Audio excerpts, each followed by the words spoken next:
Why did every instinct in her body whisper that today was the day something would break? Sarah Mitchell kept her gaze steady on the tray she was cleaning, letting the clatter and chatter of the mess hall fade into background noise. She learned long ago that danger rarely announced itself. It lived in body language, in half-finished sentences, in the space between one breath and the next. And for the past 3 weeks, those small warnings had been growing louder around Fort Braxton. She dipped the rag into warm water, wiped another steel pan, and forced her hands to remain calm. A SEAL could control her pulse under gunfire. She wasn't going to shake because she was undercover in a military kitchen. But still, today felt different. Maybe it was the way the air in the hall seemed too still. Maybe it was how the laughter from one particular table didn't sound like laughter at all, but like a countdown. She didn't look at them directly. She didn't need to. At the far corner sat Lieutenant James Harris and 4 men who followed him as if their shadows were chained to his boots. Their conversations always ended when women passed by. Their eyes always tracked the weak, the new, the ones who didn't know how to stand tall yet. And lately, their confidence had been swelling, like the last inhale before a storm breaks. Sarah scooped mashed potatoes onto a private's plate and moved on, her body performing routine motions while her mind replayed last night's report. 3 more notes found. One female corporal nearly pushed down a stairwell. A locker vandalized with a threat written in jagged black ink. The pattern wasn't random. It wasn't sloppy. Someone was testing boundaries, tightening the net around women who didn't have the strength or rank to fight back. And those same women were too scared to talk, too scared to be believed. Sarah's jaw tightened, just barely, the kind of movement an average observer would miss. But Harris noticed it. "Lunch lady," his voice cracked across the room like a weapon fired carelessly. "We're starving over here. Move those pretty hands a little faster." Pretty hands. The same hands that had choked out insurgents twice his size in pitch-black rooms he'd never know existed. She walked toward them, her step steady, her expression neutral, a mask she'd perfected long before she ever wore navy blue. "More potatoes?" she asked quietly. Harris smirked at his men, as if sharing a private joke. "No, sweetheart, we want a smile." She didn't give him one. Instead, she leaned forward to serve them, catching a glimpse of something being slid under the table, a folded paper, edges creased, writing peeking out just long enough for her to memorize its shape. Another threat. Another target. She straightened, forcing her voice even. "You dropped something." Harris raised his eyebrows. "You see a problem." "Just pointing it out." Harris's grin stretched wider.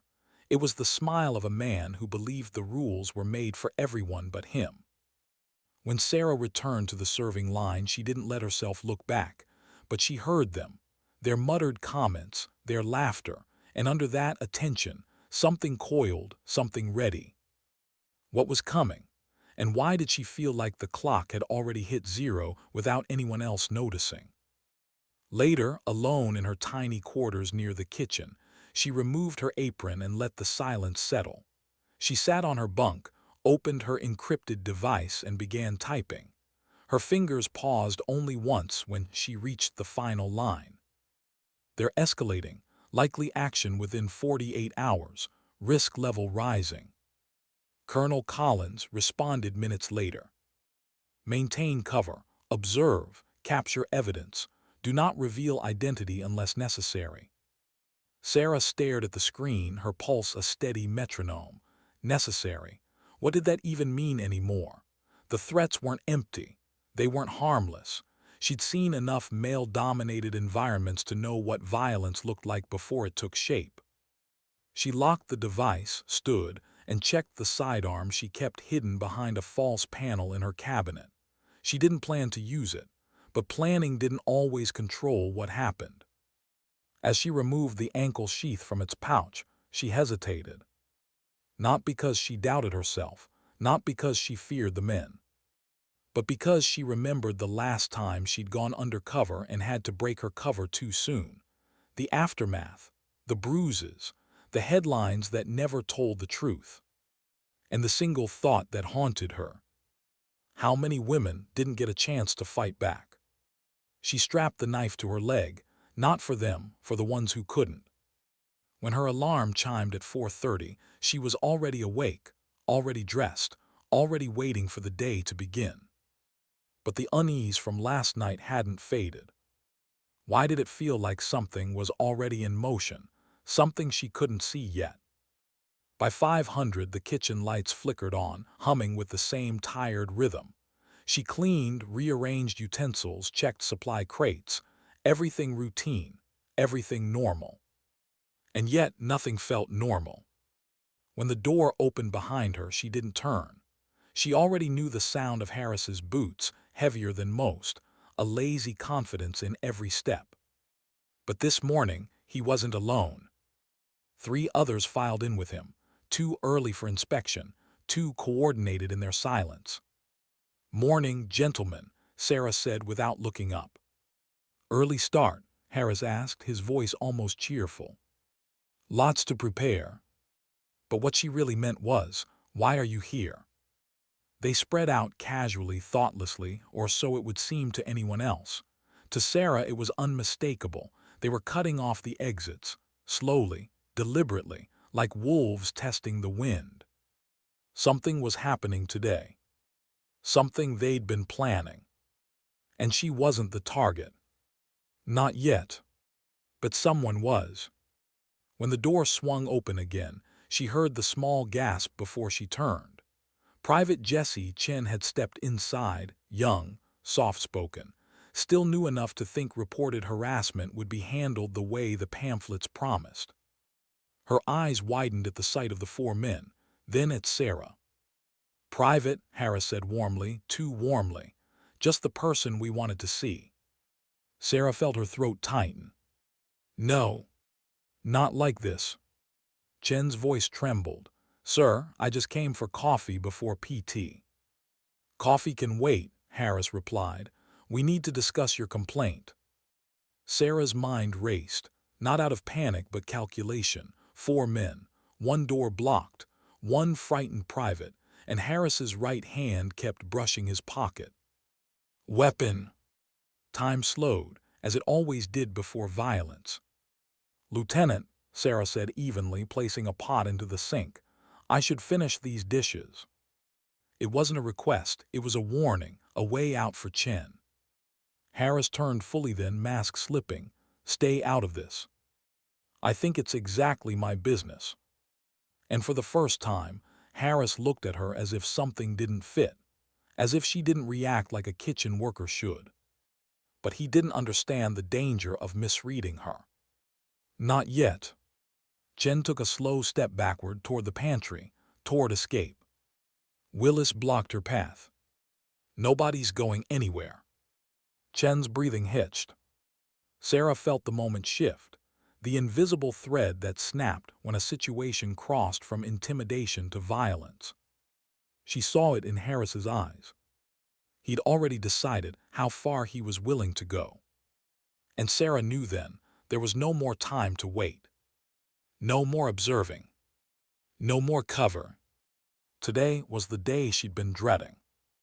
The day these men would learn that the quiet woman cleaning their dishes was the last person they ever should have cornered. How far would they go if she didn't intervene now? Sarah stepped slightly to her left, not enough to challenge them, just enough to see the smallest shift in Harris's posture. His fingers tightened around whatever was inside his pocket. His jaw clenched.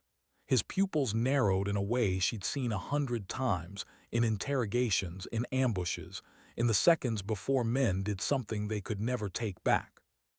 Private Chen's breath hitched again. Fear changes a room. It thickens the air. It sharpens the senses of the trained and blinds the terrified. Sarah's voice stayed calm. "Private Chen, can you grab more coffee filters from the pantry?" It was a lifeline, a door she was trying to open. Chen moved toward it. And Willis stepped in front of her again. Chen's not going anywhere, he growled. Sarah exhaled slowly. Her mind ticked through options, each one closing faster than she could reach for the next. She'd been in buildings with explosives wired to the ceiling. She'd been in cities where one wrong turn meant never coming back. But standing here, with a young private trapped between four men who thought dominance was a birthright, this felt heavier. "Back up," Sarah said softly. Willis didn't, his shoulders squared, his lips curled. And Harris's voice dipped into something colder than she'd heard before. "You know what the problem is, Chen. Your type thinks a complaint can ruin our careers. You think you can just accuse men who built this base while you were still learning how to salute." Chen swallowed hard. "Sir, I—" "Shut up," his voice cracked like a whip. Something in Sarah's chest tightened.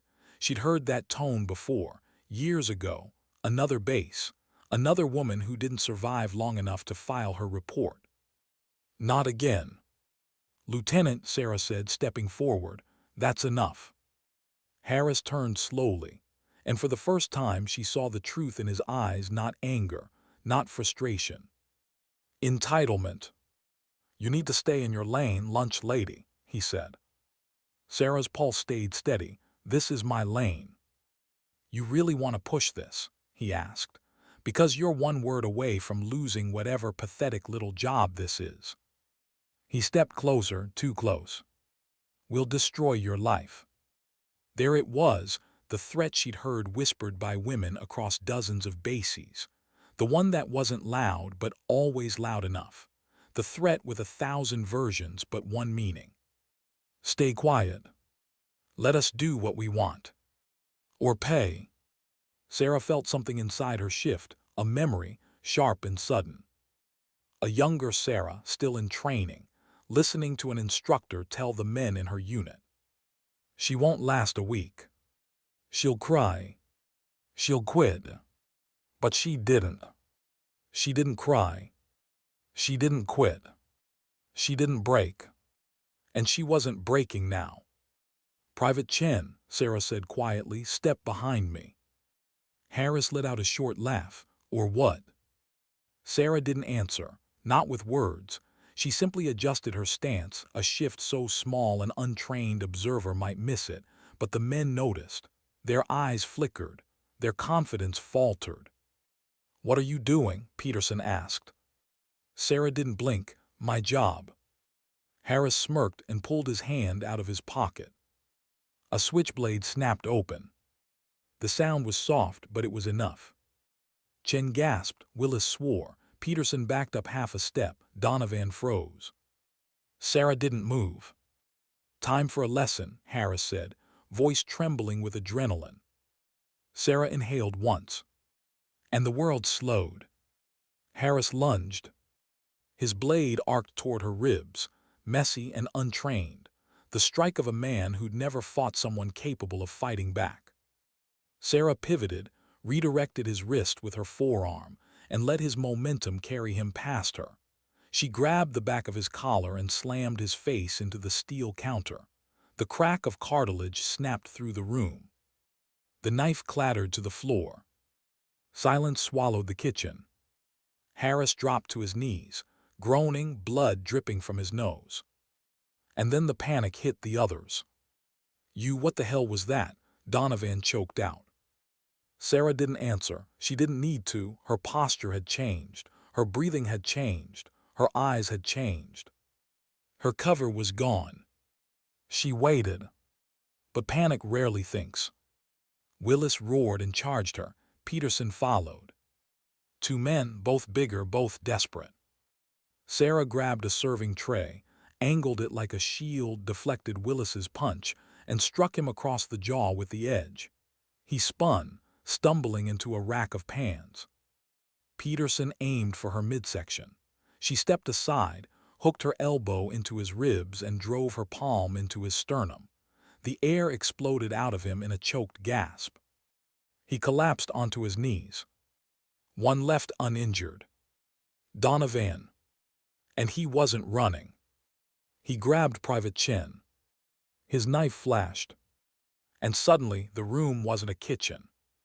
It was a battlefield again. "Stop," Donovan shouted, "or she bleeds." Chen froze, blade trembling at her throat. Sarah lifted her hand slightly, showing no threat. But her mind was turning, calculating angles, distance, timing, the weight of every object she could reach. Harris wiped blood from his face. Rage twisted his features. "You're done," he hissed. "You're finished, you hear me? I swear to God we will destroy your life for this." Sarah looked at him fully, directly. "You already tried." Harris stumbled backward, uncertainty seeping into him. Who the hell are you?"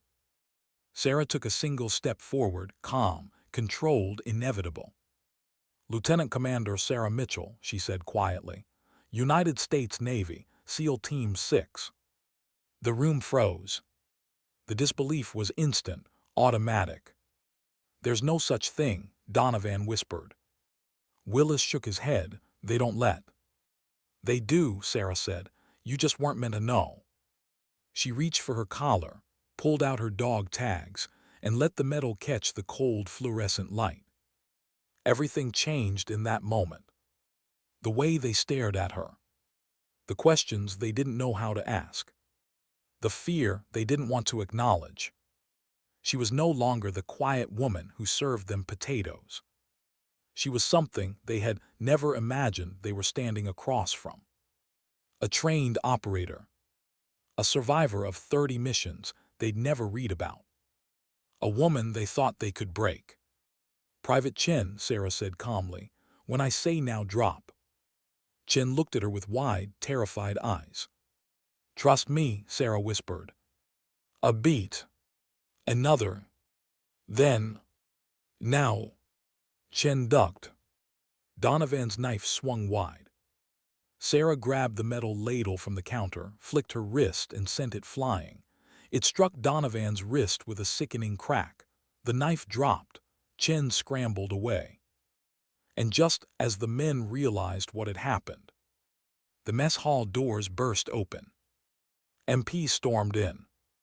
Weapons raised. Colonel Collins stepped through the doorway, her voice cutting through the chaos like a blade. "Stand down." Everything stopped. But the damage was done. The truth was out. And the consequences were only beginning. How do men who live above the rules react when they realize the rules finally apply to them? The kitchen felt colder once the MPs filled the doorway, their boots thudding against the tile as they fanned out, securing the scene. Sarah didn't move. She didn't need to. Every decision from this point forward belonged to the command structure. Her job, the part she'd sworn to handle quietly, was finished. But the quiet didn't come. Not yet. Colonel Collins stepped forward slowly, her eyes scanning the room, Harris clutching his broken nose, Peterson gasping on the floor, Willis groaning as he struggled to stand, Donovan shaking as he cradled his injured wrist. And behind Sarah, Private Chen pressed against the far counter, trembling but alive. The colonel didn't need the camera in Sarah's apron to understand what had happened. The truth was painted on the tile floor in panic, blood, and the fragile breath of a young woman who had almost become a statistic. "Lieutenant Harris," Collins said, her voice calm in the way ice is calm before cracking. "Explain yourself." Harris opened his mouth, but what came out wasn't a sentence, it was desperation. She attacked us." The MPs exchanged glances. One tried not to scoff. Collins raised an eyebrow. "Attacked you?" "Yes, she's crazy. And she's claiming to be some kind of operator. She assaulted me. She's lying." Sarah said nothing. She didn't have to. Collins had already made up her mind. Her voice dropped an octave, taking on a weight that made even the MPs straighten. "Lieutenant Commander Mitchell is not lying." For a heartbeat, everything froze. Peterson blinked. Willis's jaw dropped. Donovan let out a strangled noise that wasn't quite a word. And Harris looked as if the floor had disappeared beneath him. "No," he whispered. "No, that's not possible." "It's not just possible," Collins replied. It's classified, and until 5 minutes ago you were never supposed to know." Harris shook his head violently. This is ridiculous. She's a cook." Sarah finally looked at him.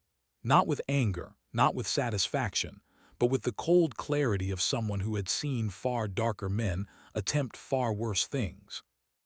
"I was observing," she said. "That was the assignment." Harris's mouth opened, but no sound came out. He looked at the MPs, pleading, grasping for a story to pull him out of the mess he'd created. "She set us up," he tried. "She wanted to make us look bad."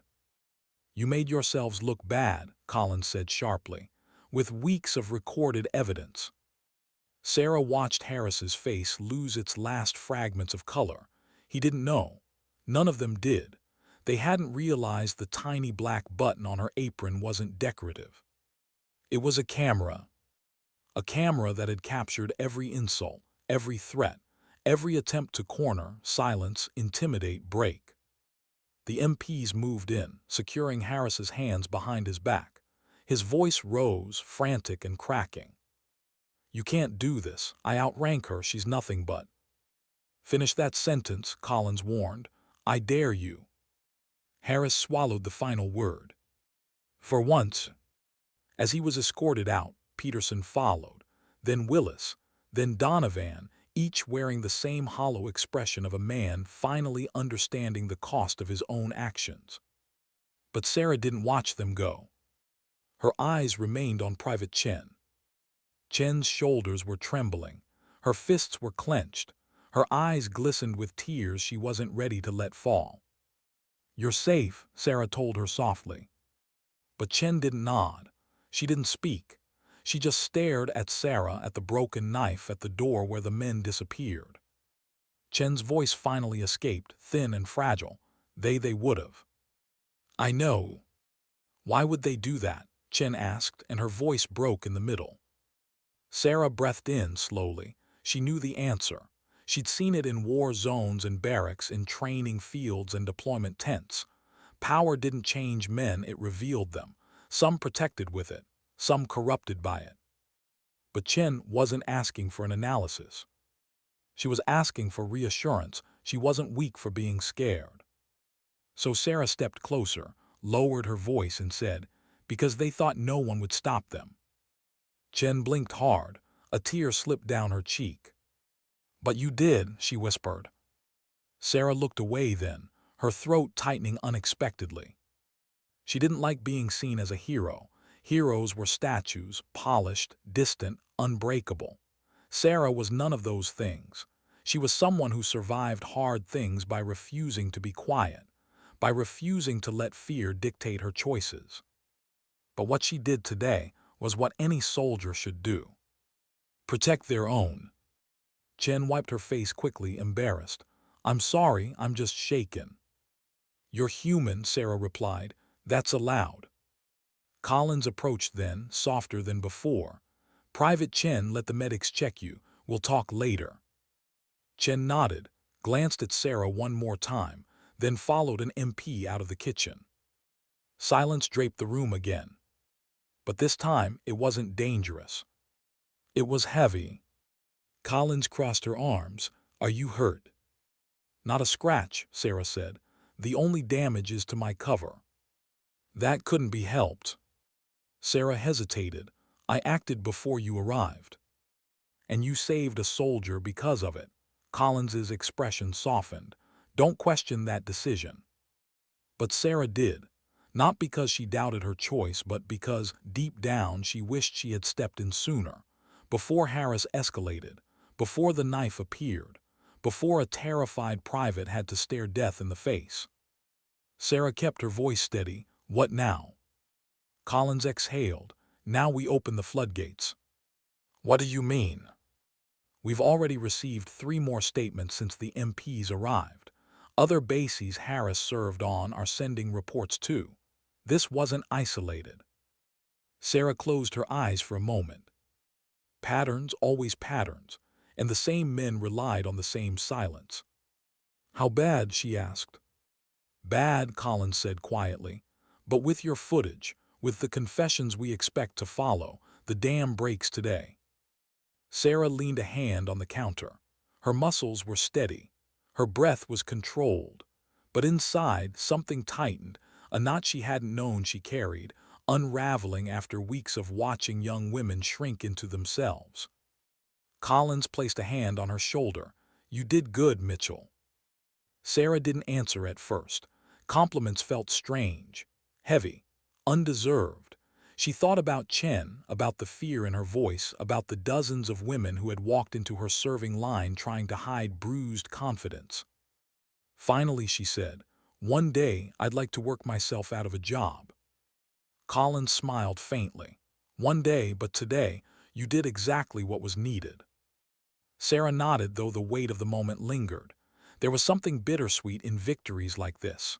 No medals, no battlefield, no headlines, just justice, quiet, delayed, imperfect, but real. The MPs finished clearing the room. The kitchen returned to stillness. Empty sinks, silent appliances, a dropped ladle on the floor, rolling until it rested against Sarah's boot. The object that had saved a life. She bent, picked it up, and held it for a long moment. A weapon in the right hands.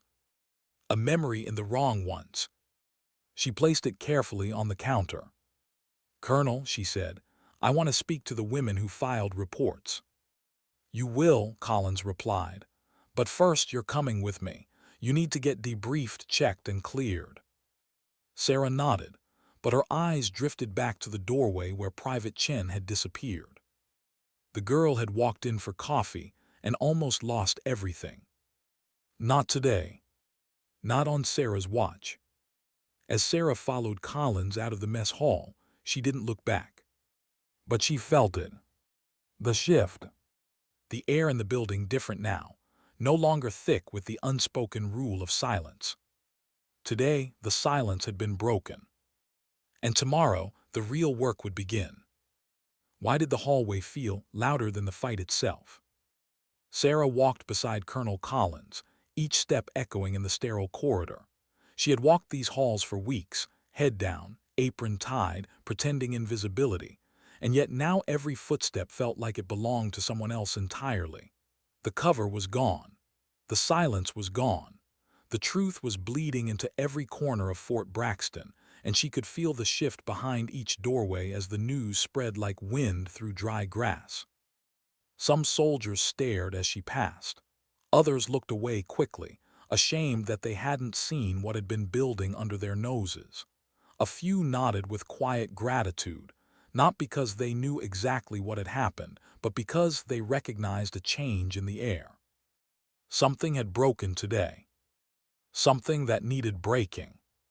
Collins led her into a secured office, shutting the door gently behind them. The room hummed with low, fluorescent lights. A single file lay on the desk, thicker than it should have been. A med officer stood nearby, waiting to examine Sarah, but Collins lifted a hand. "Give us a minute." The medic nodded and stepped back.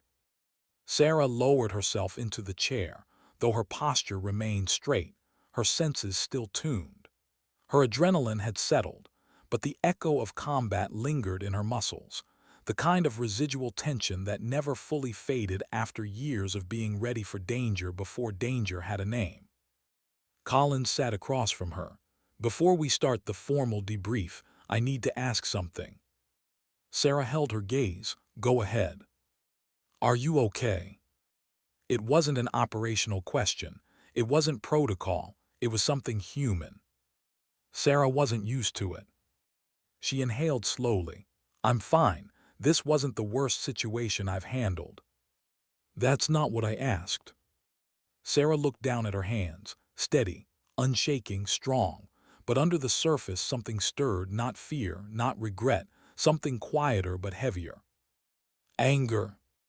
Not the kind that exploded outward. The kind that settled deep, simmering, shaping itself into a vow. "You know what bothers me the most," Sarah said, choosing her words carefully. They weren't surprised at their own behavior. They were surprised they got caught. Collins nodded grimly. "That's how entitlement works." Sarah looked up again. Private Chen could have died if I had hesitated. But you didn't. That's not the point. Then what is? Sarah leaned back, her voice softening. There are dozens of bases where this could happen, maybe hundreds. We caught one group because you called me in, but how many more are out there? How many women are walking into rooms where they think they're safe and they're not? Collins didn't answer right away. The truth didn't need words. Sarah exhaled a long, steady breath. She wasn't crying. She didn't cry. But the knot in her chest tightened again. It wasn't personal pain, she'd endured worse, but the injustice, the repetition of it, bruised something inside her that training could never harden. Finally, Collins opened the file on the desk. "Look at this," she said quietly. Inside were reports, statement after statement, some typed, some handwritten, some barely legible through tears that had smudged the ink. Names she recognized, names she didn't. 12 women had come forward since the arrest. 12 in 3 hours. Sarah flipped through the pages, her jaw tightening with each line. Harassment, threats, sabotage, humiliation, coercion, jokes that were never jokes. A pattern of behavior so ingrained it looked like routine. "These women didn't feel safe reporting until today," Collins said. "You opened the door." Sarah felt the weight of that, heavy, immense, necessary. "Am I supposed to feel proud of that?" she asked quietly. "Not today," Collins said. "Today you just feel what you feel." Sarah nodded once. She appreciated Collins's honesty. No false praise, no empty heroism, just truth. The medic stepped forward, gentle but efficient. "Ma'am, I need to check for injuries. Your file indicates multiple prior combat tour. There may be delayed responses." Sarah gave a faint smile. Always the delayed responses. She let the medic examine her. Reflex tests, joint checks, scans for microfractures. Everything routine, everything professional. And yet, as the exam continued, her mind drifted back. Not to combat tour or missions gone sideways, but to the look in Private Chen's eyes during the knife standoff. Not fear alone. Shame. Sarah hated that look.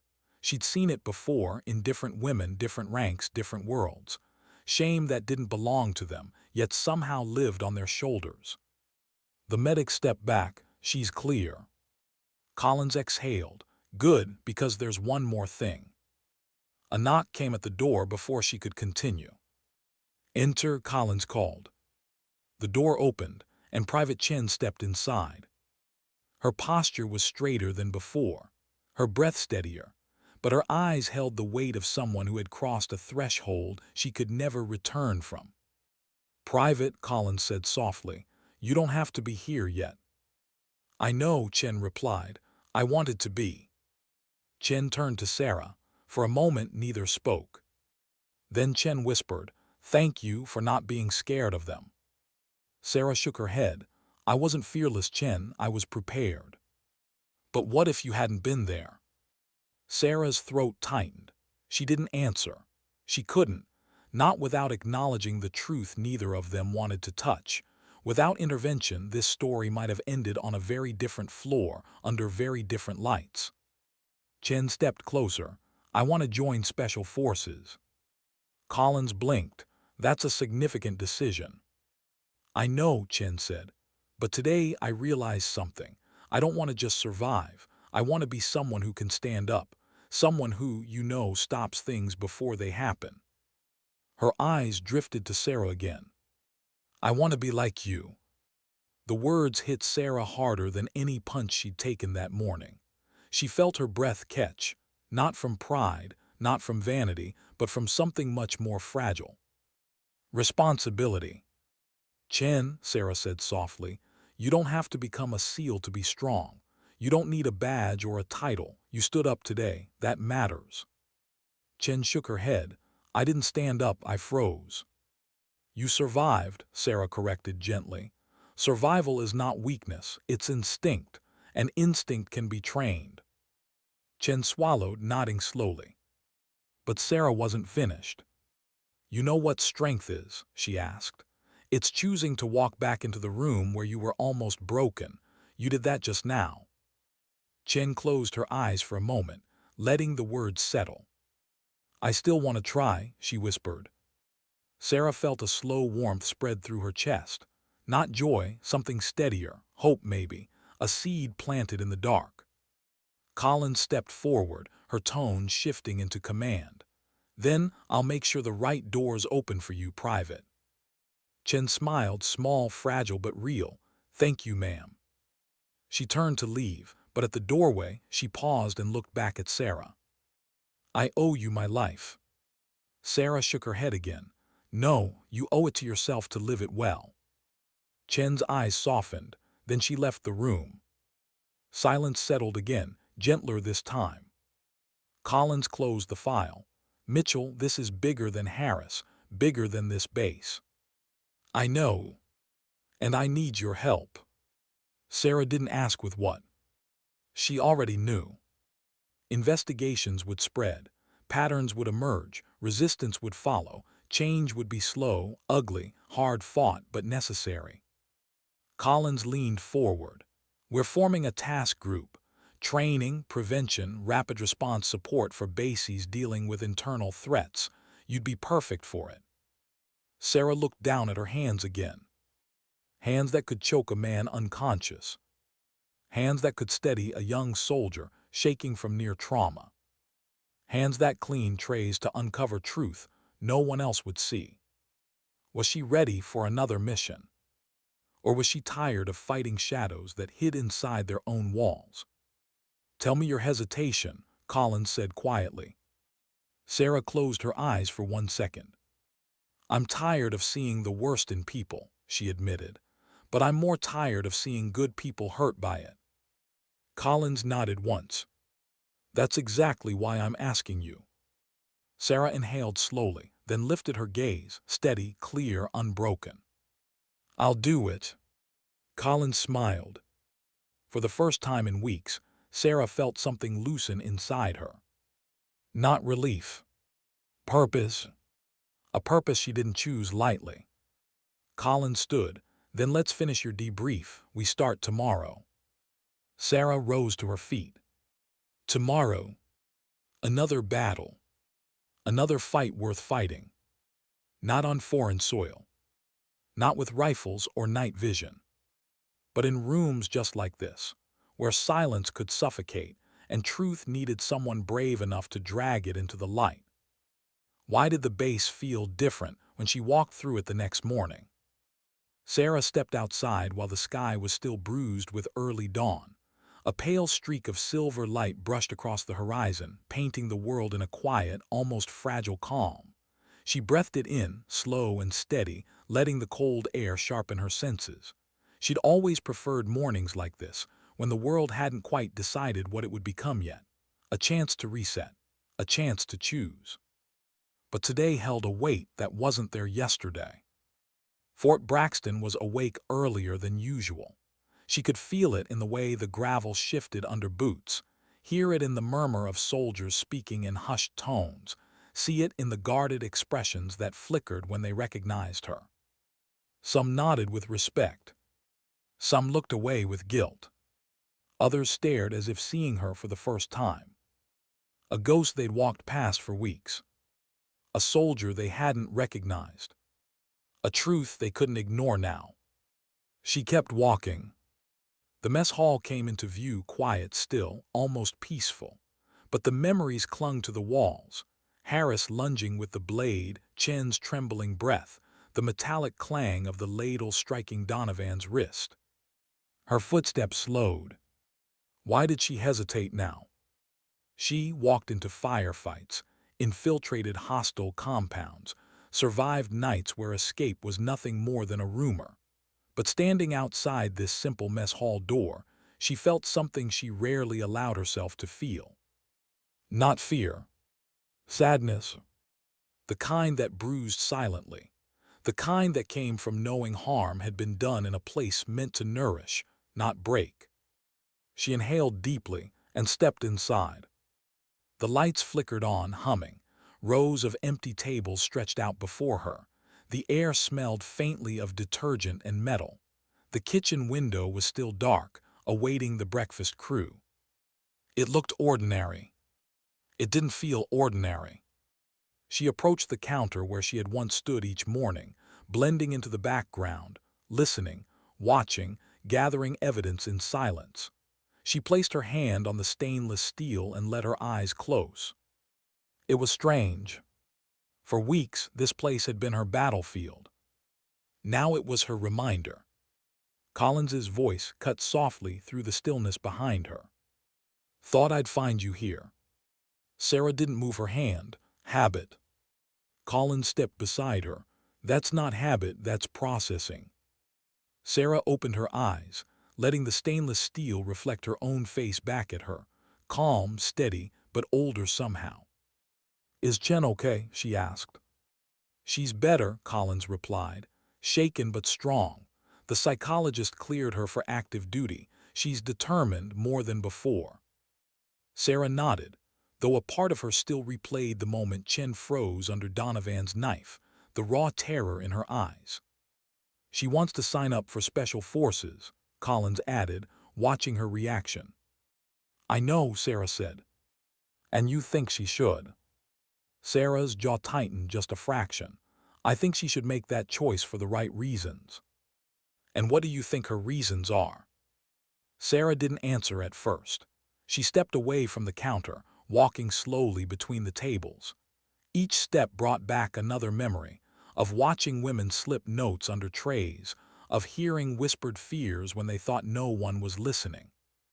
How many times, Sarah murmured, do women make decisions based on what nearly broke them instead of what truly drives them? Collins considered that. True, but maybe what nearly breaks us is what shapes us. Sarah paused, or scars us. Collins stepped closer. Mitchell, not every woman is you. Sarah didn't bristle, didn't turn defensive. She just breathed, absorbing the truth of those words. Not every woman had endured SEAL selection. Not every woman had the same fire, the same past, the same steel in her spine.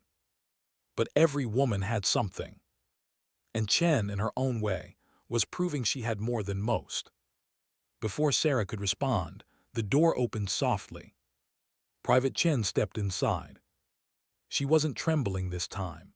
Her shoulders were squared, her jaw set, but there was something fragile in her eyes, like a glass shield strengthened by fire, yet not fully cooled. Ma'am, she said, nodding respectfully to Collins before turning to Sarah. I hope it's okay that I came. Sarah softened. You're welcome here. Chen approached slowly, almost reverently, the way a soldier might approach a memorial. Her gaze drifted around the room, lingering on the far counter where it all happened. It looks smaller than I remember, Chen whispered. That's how fear works, Sarah replied gently. It magnifies everything. Chen nodded, swallowing. Last night I kept thinking, what if I had fought back? What if I had done something, anything? Then you might not be standing here now, Sarah said softly. And that's not a failure, that's survival. Chen's eyes glistened, but I froze. Everyone freezes, Sarah corrected. What matters is what you do after the freezing stops. Chen's voice cracked. And what if I freeze again? Sarah approached her slowly, the way she had approached terrified villagers overseas who needed steady words more than weapons. Then you try again, she said, and again, until fear becomes familiar and familiar becomes manageable. Chen absorbed every word. I want to learn that. Sarah exhaled softly. She recognized that look, the quiet, trembling determination of someone deciding not to live afraid anymore. What do you want, Chen? Sarah asked. Not what you think you should want, not what yesterday pushed you toward. What do you want now today? Chen hesitated. Then she stepped closer, voice steady despite the tremble in her hands. I want to be someone who can protect others, she whispered. Not because I was scared yesterday, but because someone protected me when she didn't have to. Sarah felt something tug deep in her chest, unexpected but undeniable. Colin stepped forward. Then we'll help you explore the path, carefully, properly, no pressure. Chen nodded, a hint of relief softening her posture. Then her gaze shifted to Sarah again. Would you train me? Chen asked, voice almost a whisper. Not for selection, not for the seals, just to be strong. Sarah wasn't sure why the question hit her so hard. Maybe because strength wasn't a class or a program. Maybe because it was a choice, made daily, painfully, honestly. And Chen had chosen it. Sarah took a slow breath. Yes, she said, I will train you. Chen blinked, surprise melting into gratitude so deep it almost hurt to look at. Thank you, she whispered. Sarah nodded. But understand something, this won't be about fighting. It will be about knowing yourself, your limits, your fear, your resilience. Chen straightened. I want all of that. You'll earn all of that, Sarah replied. A moment passed, quiet, powerful. Chen gave a small smile, bowed her head, and slowly walked out of the mess hall. Her footsteps faded down the hallway, leaving Sarah and Collins in the stillness once more. Collins spoke first. You realize what you just agreed to, right? I do. Chen is looking at you like a mentor, a guardian, maybe even a hero. Sarah didn't smile. Heroes don't exist, just people trying to do what's right. Collins gave her a long, thoughtful look. Maybe that's all a hero really is. Sarah ignored the comment, but inside, the words lodged somewhere she didn't expect. She glanced once more at the empty room. A battlefield yesterday.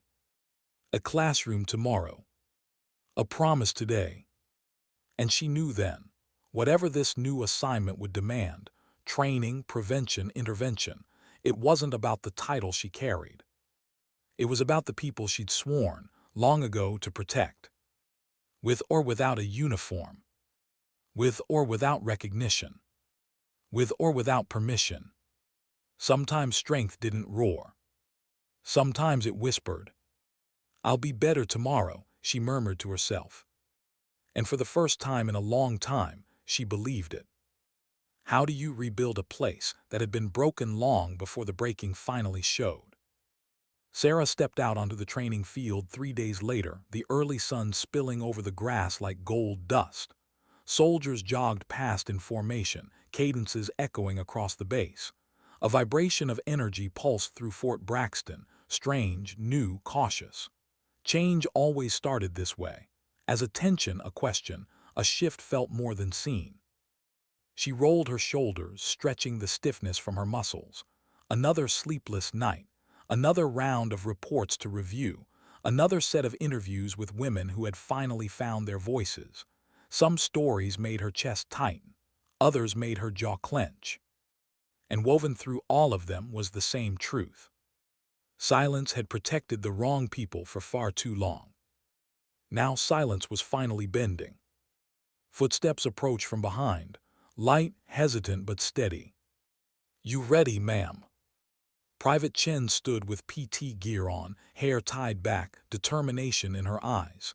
She looked different, not harder, not angrier, but grounded, like someone who had walked through fear and realized she had a right to her place in the world. Sarah nodded toward the open field. Let's start. Chen jogged beside her as they headed toward the gravel track surrounding the perimeter. You didn't have to come this early, you know, Sarah said. Chen smiled faintly. You said training starts before sunrise. I figured that wasn't metaphorical. Sarah huffed a quiet laugh. Fair enough. She began the warm-up slow, guiding Chen through breathing exercises, balance drills, and movement patterns meant to loosen hesitation out of the body. Not combat tactics, not fighting, just self-awareness. Strength starts inside before it ever shows outside. Chen mimicked her movements carefully, a little rigid, a little self-conscious. You're holding your breath, Sarah said gently. I know, I keep doing that. Fear teaches us to shrink our lungs. Training teaches us to open them again. Chen inhaled deeper this time. Better, Sarah said, again. As they moved, the base began to come alive around them. Soldiers marching, vehicles rumbling, the hum of a world shifting toward discipline after chaos. And yet, no one looked at them with judgment. If anything, Sarah felt the opposite: quiet respect, cautious admiration, a kind of acknowledgement that wasn't loud but was unmistakably present. After several minutes, Chen slowed, hands on her knees. "Ma'am, can I ask something?" "Of course. When Harris had me, why didn't you hesitate?" Sarah paused, studying her expression. The young private genuinely wanted to understand, not the action but the heart behind it. "Hesitation comes from doubt," Sarah said, "and there was nothing in that moment worth doubting." "But I froze." "You were overwhelmed. You were afraid. That's human. Freezing isn't failure, it's instinct. Training is learning what comes after." Chen nodded slowly. "I want to get past that." "You will," Sarah replied. A whistle sounded from across the yard, drawing their attention. Colonel Collins strode out of a nearby building, flanked by two officers. She caught Sarah's eye and offered a subtle nod, an unspoken summoning. "Go grab water," Sarah told Chen. 2 minutes." Chen jogged off. Collins approached, her expression a blend of satisfaction and urgency. "Mitchell, the investigation has cracked open." Sarah stood straighter. "How far?" "2 other bases so far. Old cases resurfacing. Victims stepping forward. Patterns matching Harris's unit. It's worse than we thought." Sarah absorbed that with the calm of someone accustomed to bad news that still needed addressing. "And the command?" she asked. "Shaken," Collins said, "but listening, your footage changed everything." Sarah didn't feel pride. She didn't feel triumph. She felt something quieter, a responsibility settling deeper in her chest. "What do you need from me?" she asked. Collins gave a faint, weary smile. "Exactly what you're already doing." They exchanged a silent understanding. Then Collins glanced toward Chen. "She told me she slept for the first time last night," Collins said gently. "She said she didn't dream about the knife this time." Sarah's chest tightened. Small victories weren't small when they rebuilt a life. "You did that," Collins added.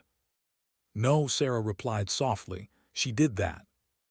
Collins nodded and stepped away, leaving Sarah with her thoughts. When Chen returned, flushed from the jog, Sarah resumed the session. They practiced grounding techniques, how to control breath, how to lower heart rate under stress, how to center the mind when panic clawed at the edges. Not because Chen needed to be a warrior, but because she deserved to walk through her life unafraid. After an hour, they stopped near the edge of the track to cool down. The sun had risen fully now, washing the world in warm light. Chen sat on the grass, catching her breath. "Can I ask one more thing?" she said. Sarah sat beside her. "Go ahead." "What made you become a SEAL, really?" Sarah rarely answered this, most never asked, and those who did didn't want the honest version. But Chen deserved the truth. "I didn't become a SEAL because I was fearless," Sarah said quietly. "I became one because fear ruled too much of my early life. I wanted to know what I was capable of when fear didn't get to choose for me." Chen listened closely, absorbing every word. "And I learned something," Sarah continued. "Strength isn't about never breaking. Strength is what you do after you break." Chen swallowed hard. "So that means I still have a chance." Sarah turned to her, expression soft. "You have more than a chance. You have a beginning." Chen looked out over the field, the morning sunlight reflecting in her eyes. "I want to make you proud." Sarah shook her head gently. "Make yourself proud, that's what lasts." A whistle blew again, signaling morning rotations. Soldiers began filling the field, voices rising, footsteps pounding, life moving forward. Chen stood, brushing off the grass. "Same time tomorrow, ma'am." Sarah nodded. "Same time." Chen hesitated only a moment before giving a small, respectful bow of her head. Then she jogged off toward her unit, posture taller than it had ever been. Sarah remained seated, letting the breeze brush past her. The world felt still, different, lighter somehow. But the weight wasn't gone. It was simply redistributed, carried now by people who finally understood the truth and were willing to confront it. As she stood and walked toward the administrative building for her briefing, she passed a group of female soldiers. They paused mid-conversation and straightened instinctively. One whispered, "That's her." Another murmured, "She stood up." A third, quiet but strong, said, "We're safer because of her." Sarah didn't turn. She didn't acknowledge it aloud. But inside, something warm flickered, something she rarely allowed herself to feel. Not pride. Purpose. She stepped into the sunlight, shoulders squared, breath steady. Her fight wasn't over. The system wasn't healed. The scars weren't gone. But change had started. And sometimes that was enough for one morning. She thought of Chen. She thought of the women who had come forward. She thought of the women who never got the chance. And as she walked toward her next mission, one quiet truth settled in her heart, a truth she knew she would carry for the rest of her life. Sometimes dignity doesn't speak. It simply acts.